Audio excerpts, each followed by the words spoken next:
Əziz məbəd, Rəbbin xalqı, hər biriniz Rəbbin ismi ilə salamlayıram. Rəbbin sülhü, lütfü hər birinizin üzərinə olsun. Mən Rəbbin xeyirduası ilə, qardaşların izni ilə sizinlə Rəbbin kəlamı bölüşmək istəyirəm. Mənim bugünkü vəzimin mövzusu olacaq ölüm haqqında. Biraz ağır addır. Və istəyirəm ki, gəlin bir ayə oxuyaq və sonra bu haqda biraz danışaq. Filippilərə məktub 1-ci fəsil 21-ci ayədən oxuyacaq. Həvvar Pavelin Filippilərə yazdığı məktub 1-ci fəsil 21-ci ayə. Çünki mənim üçün yaşamaq Məsihdir, ölməksə qazancdır. Amin. Biz bu yerə qayıdacağıq. Ümumiyyətlə, məni tanıyanlar bilir ki, mən bu mövzunu danışmağı çox sevirəm, ölüm haqqında. Və adətən bu mövzudan danışanda insanların simasında bir dəyişiklik baş verir. Qorxu. İnsanlar istəmir bu haqda danışılsın. İnsanlara bir çəkinməli var. İnanıram ki, bu vəzin sonunda hər birimiz bu mövzunu sevəcəyik. Çünki Həvvar Pavel deyir ki, ölüm biz imanlar üçün qazancdır. Və biz başa düşməyə çalışacağıq ki, nəyə görə bu sözü deyirdi və bugün biz o sözü deyə bilirikmi? Dediyim kimi, dünyada ölüm adı gələndə insanların düşüncəsinə ilk gələn qorxu və çarəsizlikdir. Acizlik. Çünki insanlar ölüm qarşısında acizdirlər. Sən kim olursan ol, fərqi yoxdur. Sənin imkanın var, yoxdur, fərqi yoxdur. Ölüm hər bir insanın üzərində hakimiyyət sürür. Və hər bir şəxs ölüm qarşısında acizdir. Və heç kim onun çarəsini tapa bilmir. Və buna görə də insanlarda bir qorxu var. İnsanlarda bir çarəsizlik var. Və ümumiyyətlə, baxaq görə ölüm insan həyatına nə zaman gəldi? Biz yaradılışa qayıtsaq, Adəm və Həvvanın dövründə ilk insanda Rəbb belə bir əmr verir. Bağdakı bütün ağacların meyvəsindən yeyə bilərsiniz. Amma xeyirlə şəri bilmə ağacın meyvəsindən yemə. Çünki ondan yeyən gün hökmən öləcəksən. Və nə baş verir? Adəm və Həvva yeyir. Allahın sözünə itaətsizlik edir, meyvədən yeyirlər. Və ilk olaraq ruhani ölüm insan həyatına gəlir. İnsan ilk olaraq Allah üçün ölür. İnsanın ruhu ölür. Və insan Allahdan ayrılır. Ölüm ayrılıqdır. Və bununla qalmır, ikinci olaraq fiziki ölüm insan həyatına gəlir. Adəm və Həvvanın iki övladı vardı, Habil və Qabil. Və bir gün Qabil Habili öldürür. Və ilk fiziki ölüm yaşanır. Və təsəvvür edir, Adəm ilk dəfə ölüm görürdü. Bəlkə də onlar gəlib səsləyirdilər Habil, amma səs yox idi. Bəlkə də onu tərpədirdilər, heç bir oyanış yox idi. Çünki o ölmüşdü və onlar ilk dəfə bunu yaşayırdılar. Bizim üçün o qədər təəccüblü gəlməyə bilər, amma onlar üçün bu ilk idi. Və həmin an Adəm başa düşürdü ki, o nə edib? Onun itaətsizliyi, onun günahı nəyə gətirib çıxardıb? Və bilirsiniz, bu təkcə onların dövründə qalmadı, bu bütün bəşəriyyətə yayıldı. Romalara məktub 5-ci fəsil 12-ci ayədə yazılır. Deyir, beləliklə günah bir insan vasitəsilə, ölüm də günah vasitəsilə bu dünyaya gəldi. Beləcə ölüm bütün insanlara yayıldı, çünki hamı günah etdi. Bütün bəşəriyyətə aiddir bu. Kimliyinə asılı olmayaraq hər kəs bu ölümü dadır. Bəs yaxşı, çarə nədir? Bəli, bu dünya deyir ki, ölümün çarəsi yoxdur. Bəs bizim üçün bu çarə nədir? Çarə Allah'da idi. Çünki ölümü yenmək üçün, ölümə qalib gəlmək üçün ilahi bir qüvvəyə ehtiyac var idi. Çünki biz insanlar, istəyirsən peyğəmbər ol, istəyirsən kim olsan ol, hər biri ölümlü olduğu üçün ölümlə mübarizə apara bilmirdi. Ölümsüz biri lazım idi ki, ona qalib gəlsin. Bu da Allahın özü idi. Və buna görə də Allah bədən aldı, Məsihdə yer üzünə gəldi ki, ölümə qalib gəlsin.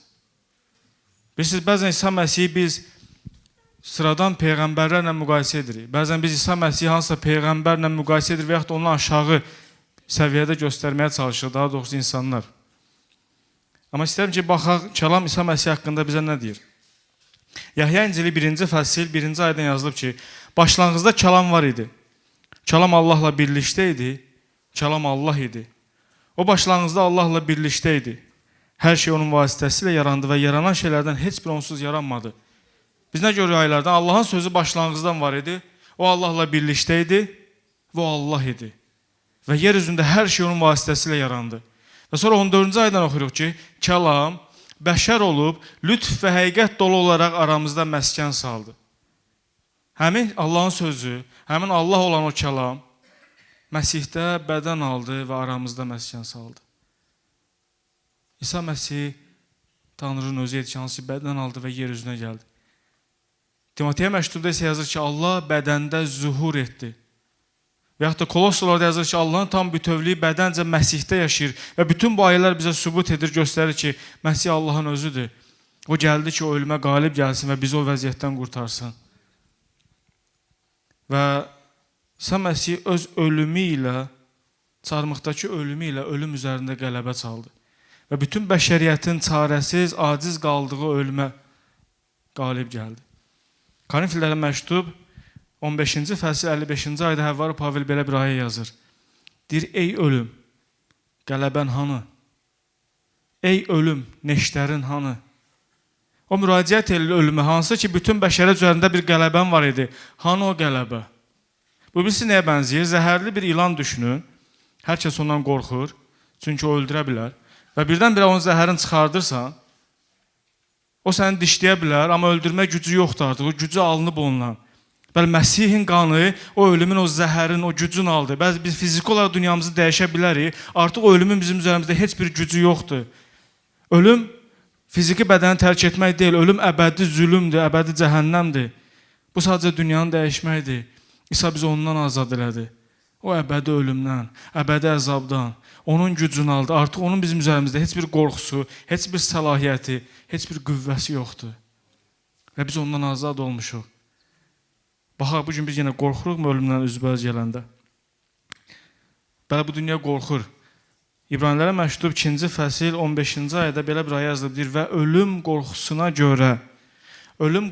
görə ömür boyu əsarətdə olanların hamısını azad etdi. Kimlər ki ömür boyu əsarətdə idi, biz hər birimiz Məsihə gəlməmişdən qabaq o qorxu var idi bizdə. O ölümün qorxusu hansı ki bizi əsir etmişdi və Rəbb gəldi bizi ondan azad etdi. Artıq bizdə qorxu yoxdur. Və biz imanlar ölümdən qorxmuruq. Biz imanlarda ölüm qorxusu yoxdur. Çünki biz bilirik ki biz dünyamızı dəyişəcəyik və Rəbbimizlə görüşəcəyik. Rəbb bizə bu vədi verir. Və kitabı 21-ci fəsil 4-cü ayda belə yazılıb. Deyir, Allah onların bütün göz yaşlarını siləcək. Artıq ölüm olmayacaq. Yas, nalə və ağrı bir daha olmayacaq. Çünki əvvəlki şeylər keçib getdi. Bu Rəbbin hər birimiz olan bir müjdəsi, bir vədidir. Artıq bütün bu şeylər olmayacaq. Biz nəydən qorxuruq? Ölüm sadəcə bizim üçün bir keçindir. Həvvar Pavel deyir ki, bu mənim üçün bir qazancdır.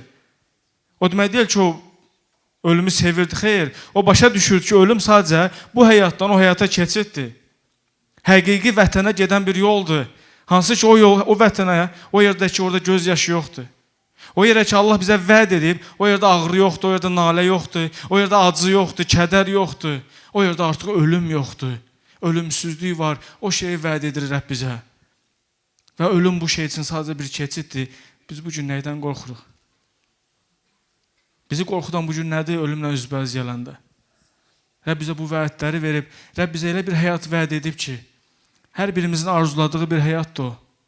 Çünki ora bizim vətənimiz. Bilirsiniz, haransa bir gedəndə, qonaq gedəndə, fərqi yoxdur, başqa ölkəyə və yaxud da kiməsə, həmişə bir arzumuz olur, öz evimizə tez qaydaq. Çünki öz evimizdə olan rahatlığı biz heç yerdə tapmırıq. Həqiqətən bizim evimiz oradırmı? Oranı gözləyirik həqiqətən. Məsihlə görüşü gözləyirik, öz evimiz üçün darıxırıq. Hər bir məsihçi öz ölümün, bu pis də çıxsa arzuluyur. Çünki o Məsihlə görüşə tələsir. O öz vətəninə tələsir. Timoteyə məktub 1:9-da belə yazılıb. Deyir, Allah bizi əməllərimizə görə deyil, öz məqsədinə və lütfüne görə xilas edib, müqəddəs olmağa çağırdı. Zaman başlamazdan əvvəl o lütf bizə Məsih İsa'da verilmişdi. İndi isə xilaskarımız Məsih İsa'nın zuhuru ilə üzə çıxdı. Və yazır, o ölümü yox etdi. Müjdə vasitəsilə həyatı və ölməzliyi aşkar etdi. Biz hər birimiz müjdəni eşitib bura gəlmişik. Müjdə ondan ibarətdir ki, biz artıq ölməzik. O demək deyil ki, biz dünyamızı dəyişməyəcəyik. Xeyr, bizim üçün artıq cəhənnəm yoxdur. Çünki oğula malik olanın əbədi həyatı var. Oğula malik olan əbədi həyat artıq var. Bu garantidir, Rəbb tərəfindən hər birimizə verilib. Bu sual işarəsi altında deyil. Bu düşündürmür, bu garantidir. Verir ki, sənin %100 əbədi həyatın var, artıq sənin üçün ölüm yoxdur. Çünki müjdə vasitəsilə bizə ölməzlik və əbədi həyat aşkar olub.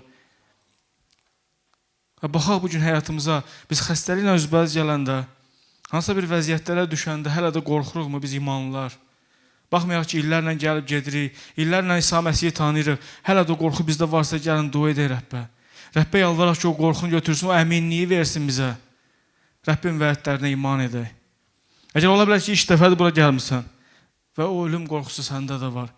Bugün sənin üçün də bir şans olacaq ki, sən Məsihə iman edəsən və o qorxudan azad olasan. Çünki Məsih yalnız o qorxunu azad edir. Çünki Məsih yalnız o ölümə qalib gəlib. Başqa heç kim. Nə Musa, nə İbrahim, nə İlyas, nə başqaları. Çünki onlar özü ölümlü idilər və onlar ölüm qarşısında çarəsiz idilər. Yeganə ölümsüz olan İsa Məsih idi və o ölümə qalib gəldi. Və bizə ölməzliyi verdi. Qoy bizə xeyir dua versin bu işdə. O əminliyi versin ki, bizdə o qorxu olmasın. Bizdə o tam əminlik, Allahın vədlərinə olan əminlik olsun. Rəbb hər birinizə xeyir dua versin. Amin.